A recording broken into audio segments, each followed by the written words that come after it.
Just past the midway point of the 11 o'clock a.m. hour here on the East Coast. Of course, the markets have opened in the U.S. And as we look at the Dow, it is, again, hovering there, roughly 450 or so points down.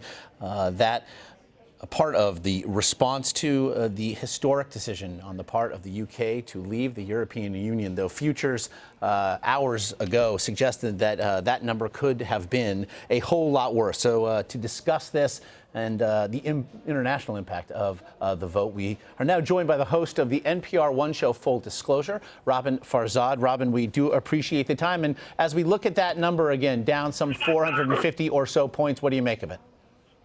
Look, we've had a muted several years of low volatility in the United States, but 400 points on a Dow that is not far from 20,000 is not that huge, especially if you consider the outsized impact that this has had in the UK and across global markets and currency markets.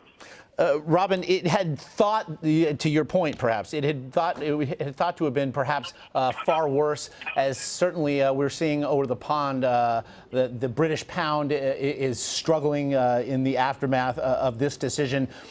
Do you suppose, as we saw it dip some 550 points earlier today, might that be the worst of it?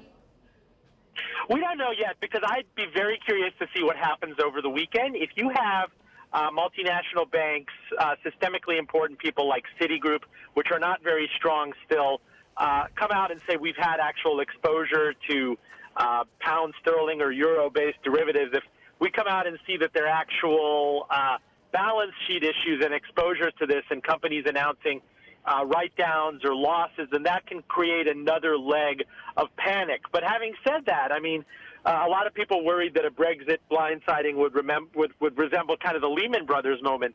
So far it hasn't, and this being a Friday where you would think on balance traders would want to take risk off the table before going into the weekend, I would have imagined that it would have been far bigger than this. Of course, we still have 4 or 5 hours left of trading in the States. Well, we, again, have seen some financial stocks, I guess, to your point, take a tumble, but there have also been reports of bargains to be found as well. I do want to take you and your expertise really over the pond to what now the UK faces, as perhaps the resignation of David Cameron might not be the last we see of it.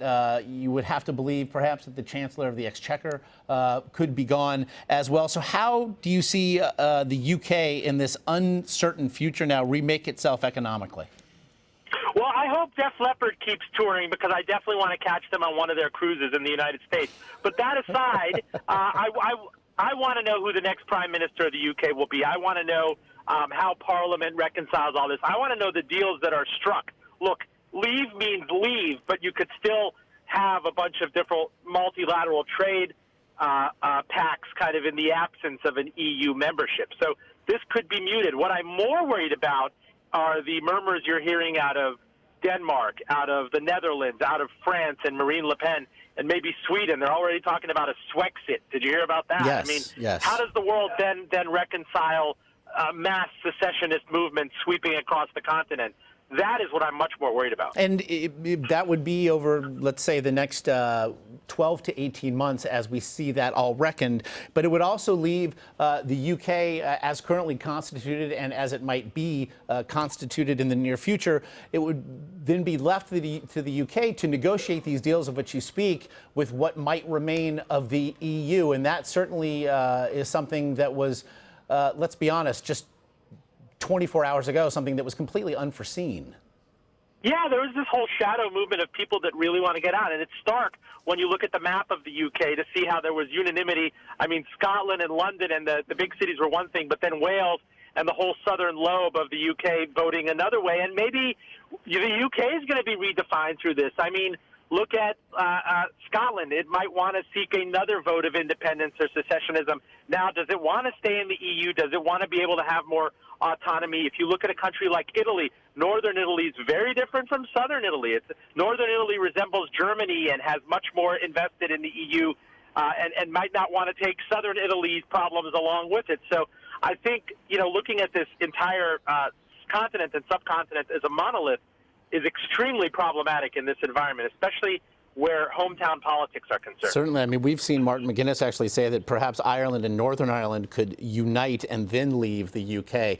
To even consider what it is I just said shows you the uncertain future being faced not just across the continent, but all around the globe. Roben Farzad of NPR One's Full Disclosure, we very much appreciate your time today. Thank you for having me.